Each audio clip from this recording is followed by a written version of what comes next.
Исто време, исто место, но сосема различни информации во Дневникот на Телевизија Плюс. Останете со нас, започнуваме по кратките најави. Доделени решенија за легализација на дивоградби. Предметот Алмир на повторно судење. Чешкиот амбасадор ја посети општината.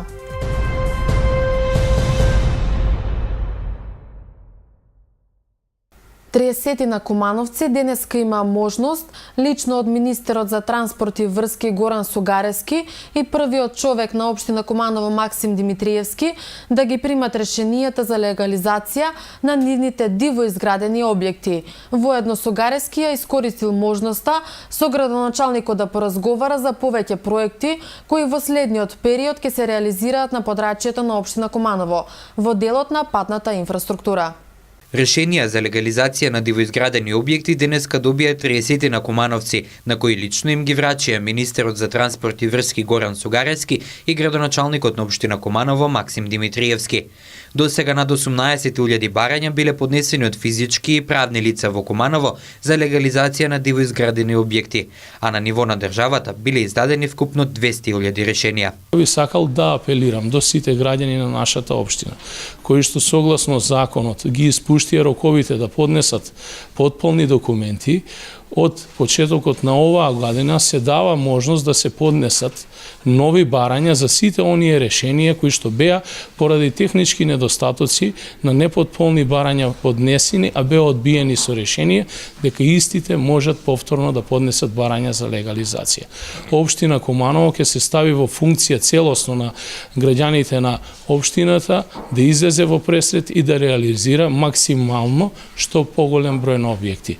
Во следниот период општината ќе се бори против сите дивоизградени објекти на подрачјето на Куманово. Општината е должна да постапува согласно позитивните законски прописи. Таму кај што секоја дивоградба ќе биде лоцирана и фатена во самата фаза почетна на градба, секако дека ќе се излезе на терен, ќе се утврди и ќе се задолжи сопственикот на објектот да постапи согласно законот, но ние сме тука за да градиме, не да рушиме, и позитивниот тренд на владата и генерално во државата имаме намера да го задржиме. Во својата изјава за медиумите Сугарески акцент стави на средбата која имал со првиот човек на Куманово, а на која се разговарало за проектите поврзани со водоводната и канализационата мрежа, како и патната инфраструктура. Во план на владата на Република Македонија и на Министерството за транспорт и врски е да во овој кумановски регион бидат изградени поголем дел на патишта во делот на патната инфраструктура, се планираат некаде околу 70 милиони евра. Тоа станува збор за дел експресни патишта и дел за реконструкција на патишта, кои што се однесуваат до поврзаноста и со Република Бугарија. Конкретно имаме Ранковци Крива Паланка, експресниот пат кој што треба да се прави, исто така и продолжување од Крива Паланка до Деви Бајр. Исто така имаме во план реконструкција на патишта од Куманово во делот на поврзаност до Опаја и до Никоштак, така да во овој период имаме силна активност поврзана со овој региони. Според првиот човек на Министерството за транспорт и врски, Куманово од Европската инвестициска банка на располагање има 1,5 милиони евра за различни проекти кои треба да ги искористи годинава. Градоначалникот на Куманово Максим Димитриевски во својот кабинет денеска го прими чешкиот амбасадор Мирослав Томан. На средбата тие поразговараа за повеќе теми. Повеќе за ова во следниот прилог. Амбасадорот на Република Чешка Мирослав Томан денеска ја посети општина Куманово, при што се сретна со градоначалникот Максим Димитриевски.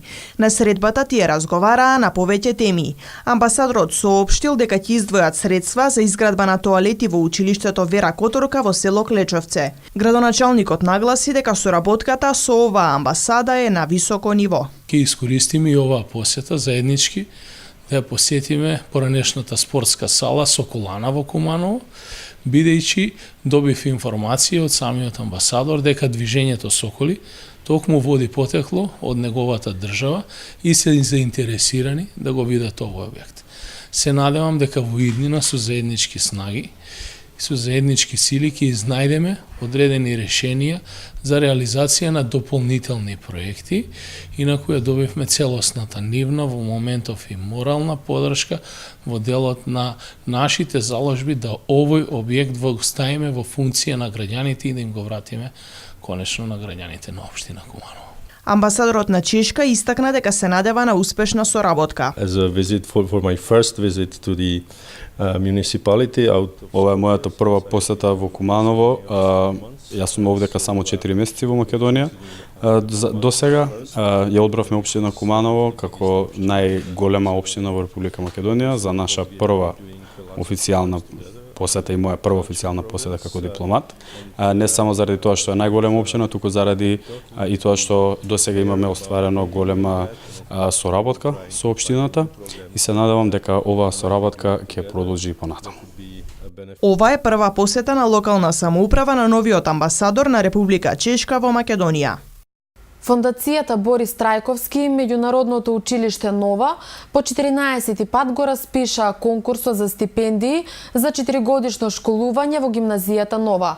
Повикот е отворен до 22 февруари и може да се пријавуваат деветоделенци од цела Македонија, кои се со одличен успех од 5 до 9 оделение. Ке бидат доделени 3 целосни стипендии, но учениците кои ќе влезат во вториот круг ке може да аплицираат и за делумна финансиска помош со која ќе бидат покриени до 50% од школарината. Сите заинтересирани до 22 февруари треба да ја пополнат електронската апликација која може да се најде на веб страницата на Нова. На 23 февруари ќе бидат организирани тестирања по англиски јазик и математика, а учениците кои ќе влезат во вториот круг пред повеќе члена комисија ќе презентираат лидерски, тимски и креативни вештини. Финалните резултати ќе бидат објавени на 14 март. Програмата за стипендирање почна во 2005 година, а до сега ја завршија 10 генерации матуранти кои своето образование го продолжија на врвни факултети во Европа и во САД.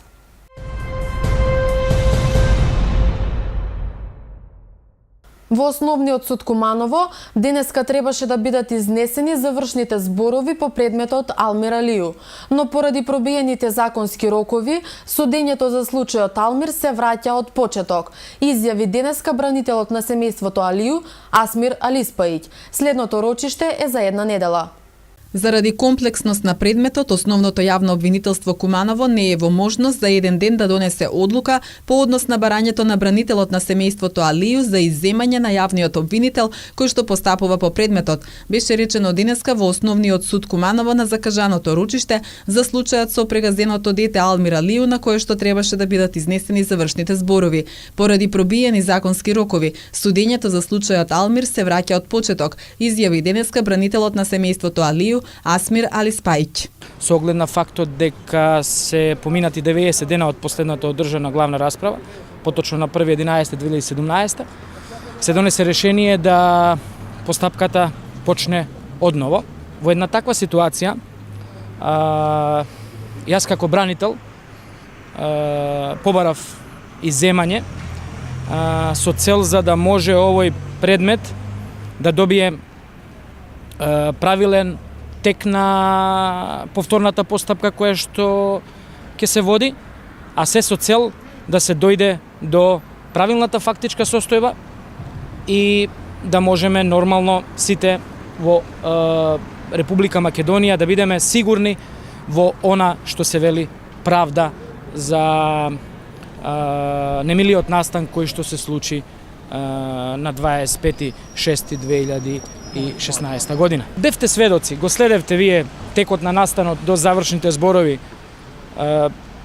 до 1.11.2017 и видовте после тоа какви импликации во јавноста се создадоа околу евентуалната можност на кривичното дело за кое што се обвинува Бобан Илич да истото биде евентуално преквалификувано. Дали јавниот обвинител кој што постапува по предметот ќе биде изземен наредните денови ќе одлучува Основното јавно обвинителство Куманово. Конечната одлука ќе биде соопштена на следното рочиште, закажано на 15 февруари. Бранителите на Алију се надеваа дека нивното барање ќе биде уважено од ОЈО. Се надевам дека истиот јавен обвинител ќе одлучи правилно, ќе ги земе сите наши укажувања кои што написмено денеска беа доставени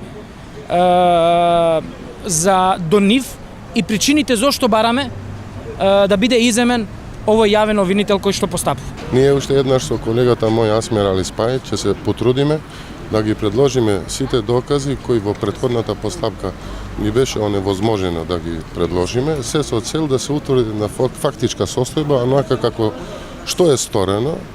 Сметаме и убедени сме дека на ваков начин на самиот суд ќе му помогнеме да донесе една правилна и законита одлука, од која сите ќе бидат задоволни. Обвинителката во основното јавно обвинителство во телефонски разговор наведе дека постапката во предметот се води по спроведена истрага и по преземени действија, во која не беа изготвени невропсихијатриско и сообраќајно вештачење до завршувањето на истрагата, но во текот на главната расправа тие се завршени. Вештите лица непосредно, директно и вкрстено се испрашани и одлуката во предметот ќе биде донесена онака како што налага Законот за кривична постапка, поточно врз основа на доказите изведени на главната расправа.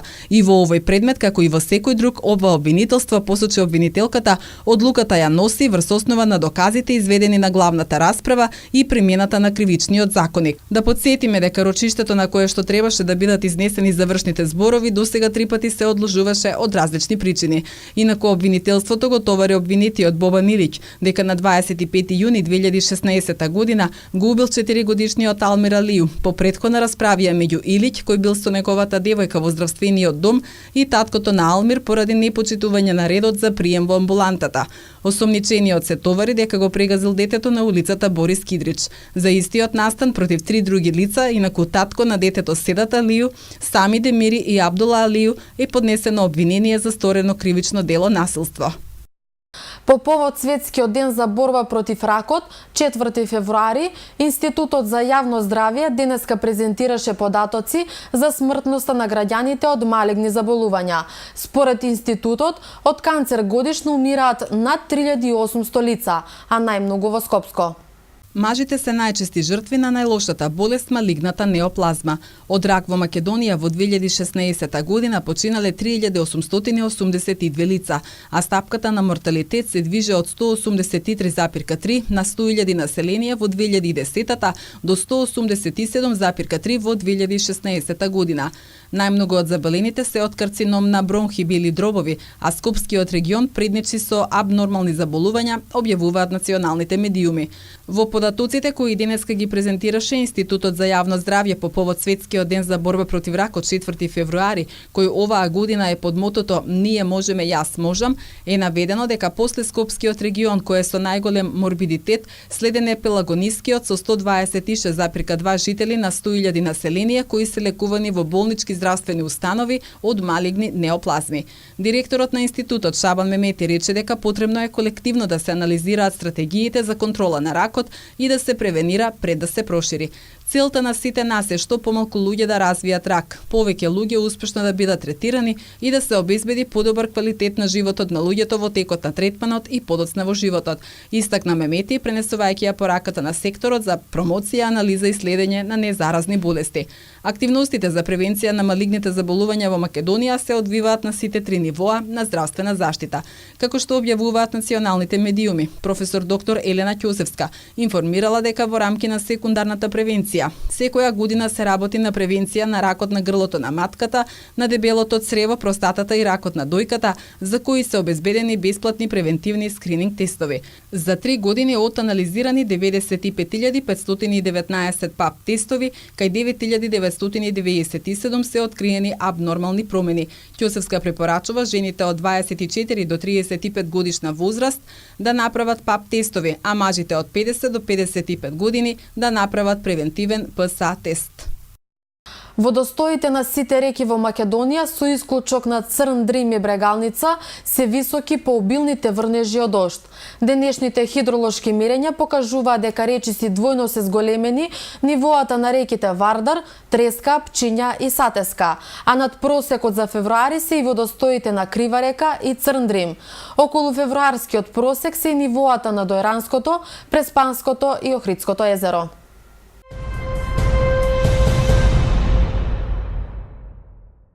Во продолжение следуваат вестите од Македонија. Хелсиншкиот комитет за човекови права не констатирал кршење на процедурите пропишани со уставот и законите во врска со приведувањето и претворањето на шестмината пратеници осомничени за насилствата во собранието од 27 април минатата година. Одлуката на Хелсиншки комитет следува по представка поднесена од пратеници на опозицијската ВМРО-ДПМН за приведувањето и притворањето на нивните колеги. Согласно надлежностните, Хелсиншкиот комитет се обрати до Министерството за внатрешни работи и основното јавно обвинителство за гонење на организиран криминал и корупција и основниот суд Скопје, во врска со самата постапка за определување на мерката притвор за групата пратеници подносители на представката. Комитетот утврди дека постапката пропишана според Уставот на РМ, Деловникот на Собранието и Законот за кривична постапка во врска со определување на мерката притвор и одземањето на имунитет на пратениците е испочитувана од страна на надлежните институции. Стои во соопштението. Хелсиншкиот комитет констатирали дека судијата правилно постапил кога првин издал наредба за приведување на пратениците за да ги испита и за да може да одлучи за основаноста и неопходноста на предложените мерки кои зафаќаат во личните права и слободи. До доцна синоќа во погонот на текстилната фабрика Виибо Груп во Крива Паланка траеле преговорите на иницијативниот одбор на поранешните вработени и менаџерката Кристина Јакимовска за побарувањата на работниците од фирмата, 3 неисплатени плати, придонеси за здравство и ПИО и исплата на прековремените работни часови. Откако менаџерката синоќа пристигнала во фирмата, вработените го блокирале влезот на погонот, инсистирајќи на средба. Иницијативниот одбор од Јакимовска побарал да се направи рамковен договор со конкретни рокови во кои фирмата ќе ги подмири побарувањата, а истиот според неја треба да го потпишат сите вработени со заверени полномоштва. Средбата се одржа по 5-дневните протести и блокади на 210 вработени на магистралата А2 Куманово Крива Паланка, кои од први месецов останаа без работа по истекот на договорите за вработување и најавите на раководството за затворање на погонот. Делегација на Собранието од денеска до 8 февруари во Европскиот парламент во Страсбур ќе учествува на 14-тиот состанок на Мешовитиот парламентарен комитет Република Македонија и Европска Унија, парламентарен комитет за стабилизација и асоциација. Во рамките на состанокот, членовите на Мешовитиот комитет од Собранието и од Европскиот парламент ќе имаат размена на мислења за односите меѓу Европската Унија и Република Македонија со министерот за надворешни работи Никола Димитров. На состанокот на Мешовитиот парламентарен комитет ќе бидат разгледани мислења и за спроведувањето на планот 369, препораките од групата високи експерти за систематски прашања од владењето на правото, со акцент на реформите во судството, изборните реформи, работата на собранието, медиумите, јавната администрација, соработката со граѓанското општество, меѓуетничките односи, добрососедството и регионалната соработка, имплементирањето на Охридскиот рамковен договор, новиот закон за употреба на јазиците и Берлинскиот процес и дополнителните активности по самитот во Трст. Времето во Куманово денеска беше променливо сончево, а дуваше југоисточен ветер. Максималната температура денеска изнесуваше 9 степени, а минималната 3. За утре метеоролозите најавуваат претежно облачно време со услови за дожд, а ќе дува југоисточен ветер. Дневната температура ќе достигне до 9 степени, додека утринската ќе се намали до 4 степени Целзиусови.